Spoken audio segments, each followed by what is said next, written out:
చంద్రబాబు నాయుడు గారికి most practical solution ఇచ్చినాం మనం.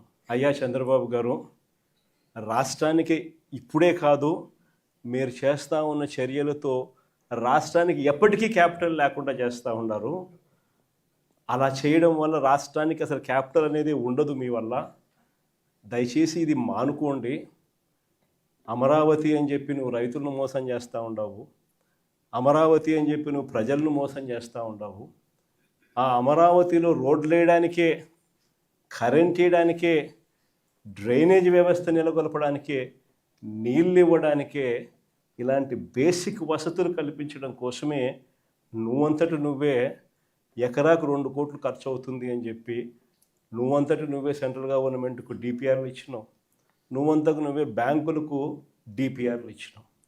ఈ లెక్కన 50,000 ఎకరాలకే 1,00,000 కోట్లకే దిక్కు లేదనుకుంటే మరో 50,000 ఎకరాలని చెప్పి నువ్వు మళ్ళా వచ్చి మళ్ళా తీసుకుంటూ 1,00,000 ఎకరాల అమరావతి అని చెప్తూ ఆ 1,00,000 ఎకరాలకు 2,00,000 కోట్లు తేవాలి అని అంటే ఆ 2,00,000 కోట్లతో నువ్వు నిరంతరం రోడ్లు వేస్తూనే ఉంటావు, నువ్వు నిరంతరం కరెంట్ ఇచ్చే కార్యక్రమమే జరుగుతూ ఉంటుంది, నువ్వు నిరంతరం డ్రైనేజ్ పనులే చేస్తూ ఉంటావు, నువ్వు నిరంతరం నీళ్ళు ఇచ్చేదానికోసమే నువ్వు అవస్థ పడతా ఉంటే ఇక రాజధాని ఎప్పుడు వస్తుంది?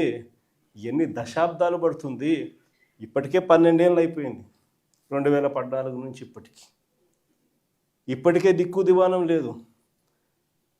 ఇంకా ఎన్ని దశాబ్దాలు పడుతుందో తెలియదు. డబ్బంతా రోడ్లకే ఖర్చు అవుతుంది, డబ్బంతా రోడ్డు కరెంట్ వేయడానికి ఖర్చు అవుతుంది, డబ్బంతా డ్రైనేజీలు పెట్టడానికే ఖర్చు అవుతుంది. ఇంకా ఎన్ని దశాబ్దాలు పడుతుందో. ఆ దశాబ్దాల కాలంలో ఈ 2,00,000 కోట్ల విలువ పూర్తి చేయడానికి 4 లక్షలు అవుతుందో 10 లక్షల కోట్లు అవుతుందో. చివరికి 12 ఏళ్ళ తర్వాత కూడా ఈ పొద్దు రాష్ట్రానికి రాజధాని లేదు.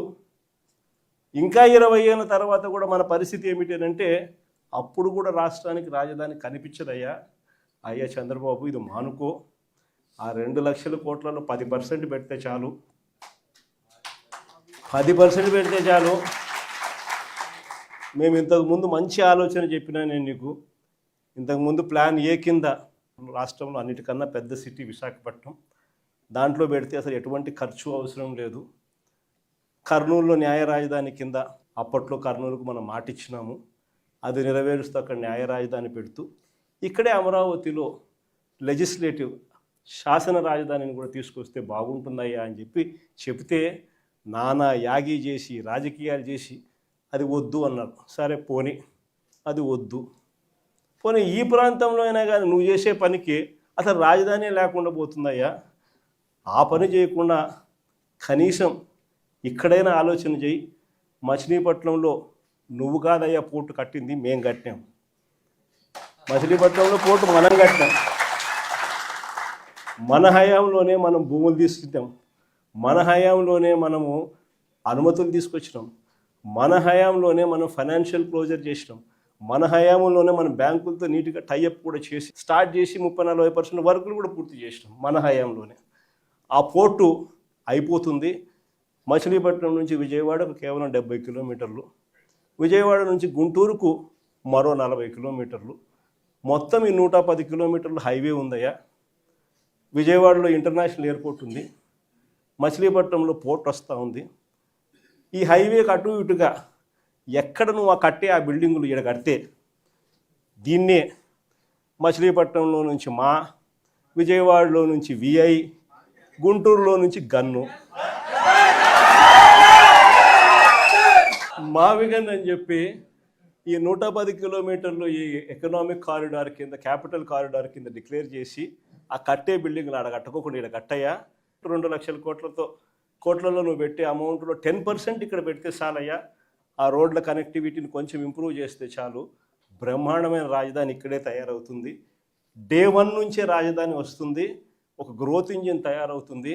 కనీసం 20 ఏళ్ళ తర్వాత అయినా మన పిల్లలు ఉద్యోగాల కోసం ఎక్కడికెక్కడికో పోవాల్సిన అవసరం లేకుండా మా మావిగంలోనే ఉద్యోగాలు దొరుకుతాయ్యా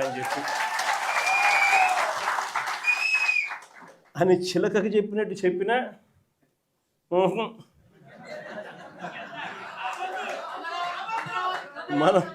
మనం ఎంత బాగా చెప్పినా కానీ, ఎంత లౌక్యంగా చెప్పినా కానీ ఆహా, ఎందుకు ఆహా, ఎందుకు వద్దు?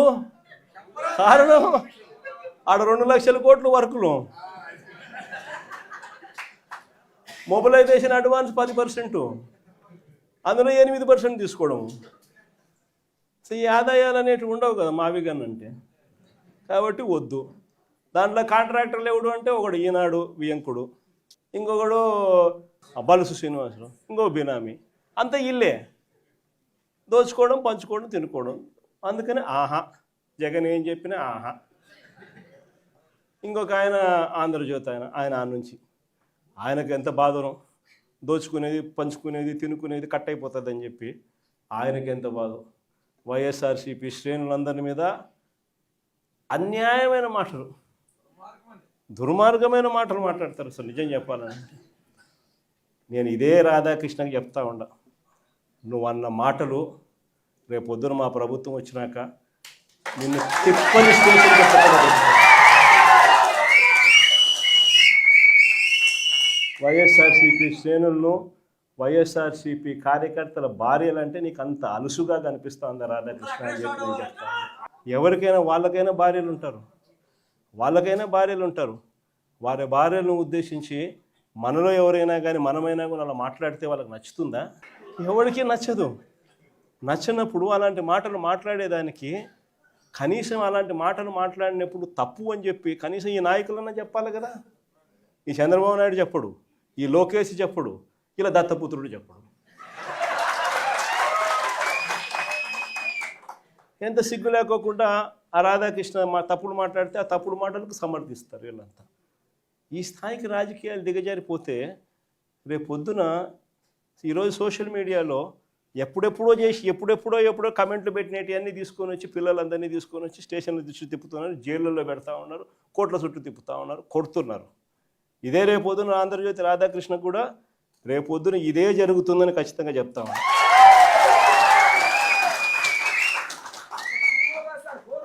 అసలు మహిళల గురించి ఇంత తక్కువగా చూసే కార్యక్రమం, తక్కువగా మాట్లాడే కార్యక్రమం, ఈ పరిస్థితులన్నీ కూడా రాష్ట్రంలో ఎందుకు వచ్చినాయి?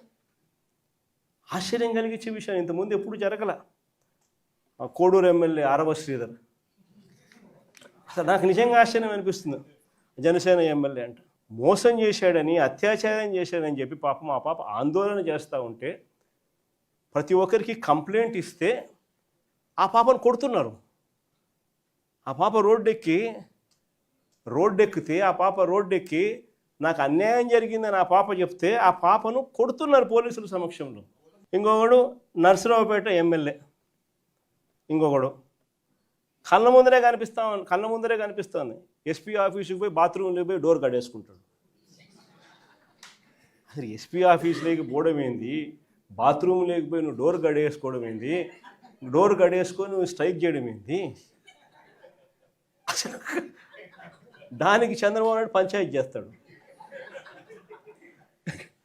పోయి లోపల బొక్కలో వేయకుండా చంద్రబాబు నాయుడు పంచాయతీ చేస్తాడు. ఇంకోడు చూస్తాడు బిఆర్ నాయుడు అని, ఇంకోడు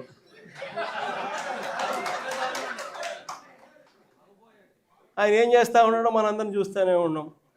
తప్పు చేసినాడు, టీటీడీ చైర్మన్గా ఉండి చెయ్యకూడని పనులు, చెయ్యకూడని తప్పులు చేస్తే ఏం చేయాలి? ఆ మనిషిని ఊడబెరకాలన్నా, పోస్టుల నుంచి తీసేయాలన్నా లేదా? ఈ మనిషి ఏం చేస్తున్నాడు? పక్కన పెట్టుకుంటాడు ఆ మనిషిని పక్కన పెట్టుకొని తిప్పుతున్నాడు. అది ఎంత దారుణంగా తయారైపోయినారు అని అంటే ఆశ్చర్యం కలిగించే విషయాలు ఇవన్నీ కూడా. ఇంకొకరు కేజీబీవీ ప్రిన్సిపల్, ఆముదాల వలస ఎమ్మెల్యే కూన రవికుమార్ అనేవాడు వేధించినాడు నన్ను అని చెప్పి ఆ తల్లి వచ్చి కంప్లైంట్ ఇస్తే నో యాక్షన్, పట్టించుకునేవాళ్ళు లేడు. ఇంకొకడు ఆడవాళ్ళకి అశ్లీలంగా ఫోన్లు చేసి, అశ్లీలంగా వీడియో కాల్స్ చేసిన Guntur MLA, Guntur East MLA Nazeer ఇంకోడు సోషల్ మీడియాలో వైరల్ అవుతూ ఉంది. ఆడవాళ్ళకి ఫోన్ చేసి అశ్లీలంగా ఈ మనిషి వ్యవహరిస్తూ ఉండడం కనపడతా ఉంది. ఏం చేయాలి చంద్రబాబు నాయుడు? యాక్షన్ తీసుకోవాలన్నా, జైల్లో పెట్టాలన్నా, కనీసం ఇట్లాంటి జరగకుండా అట్లా చేస్తేనే కదా ఇట్లాంటి జరగకుండా ఉంటాయి. No action. ఇంకొకడు మహిళలపై దారుణమైన లైంగిక దాడికి చేసినాడు ఇంకోడు. ఇంకోడు పేరు కోనేటి ఆదిమూలం. దారుణంగా మహిళలపై లైంగిక దాడికి పాల్పడ్డా ఆ వీడియోలు బయటికి వచ్చినా ఆ ఆదిమూలంపై నో యాక్షన్. వీళ్ళంతా ఎమ్మెల్యేలు. ఒకరిని చూసి ఇంకొకడు, ఒకడు చేస్తే ఏం యాక్షన్ లేదు, సరే ఆయన మీద ఏం యాక్షన్ లేదు, ఇంక నా మీద ఏం యాక్షన్ తీసుకుంటారని ఇంకొకడు, ఒకరిని చూసి ఇంకొకడు. అందరూ కూడా రాక్షసులు అవుతా ఉన్న పరిస్థితులు. ఇంకొకడు సరే ఎమ్మెల్యేల కథ దేవుడు ఎరుగు. సంధ్యారాణి అని ఒక మంత్రి పిఏ మహిళలను లైంగికంగా వేధించినాడని చెప్తే ఆ పిఏ మీద కూడా నో యాక్షన్, పైగా ఆ మహిళ మీద కేసు. ఈ స్థాయిలో మహిళల పరిస్థితి రాష్ట్రంలో ఉంటే ఇంకొకడు లాస్ట్కు చివరకు ఈ ఆంధ్రజ్యోతి రాధాకృష్ణ, ఈ మనిషి మాట్లాడే మాటలు. ఒకరిని చూసి ఇంకొకటి అంత ఆటవిక ప్రపంచంలో అందరూ కూడా రాక్షసులై ఏ మాదిరిగా రాష్ట్రంలో పరిపాలన సాగుతుందని చెప్పడానికి ఇవన్నీ కూడా నిదర్శనాలు. ఇలాంటి పరిస్థితుల మధ్య రాష్ట్రంలో యుద్ధం జరుగుతూ ఉంది. ఒకవైపున ప్రజల తరపున, మంచి తరపున, ప్రజలకు మంచి చేయాలన్న ఆరాటంతో వైఎస్ఆర్సీపీ ఒకవైపున నిల్చుంటే, మరోవైపున రాష్ట్రాన్ని అన్ని రకాలుగా చెడు చేస్తూ రాష్ట్రాన్ని దోచుకొని తింటున్న తెలుగుదేశం పార్టీ మరో పక్క. ఇక్కడ యుద్ధం జరుగుతూ ఉంది. ఈ యుద్ధంలో ఖచ్చితంగా దేవుడు మన పక్షాన్ని నిలుస్తాడు. రేపు పొద్దున ఎన్నికలు ఎప్పుడు వచ్చినా ప్రజలు ఫుట్బాల్ అన్నట్టుగా అంతా తెలుగుదేశం పార్టీని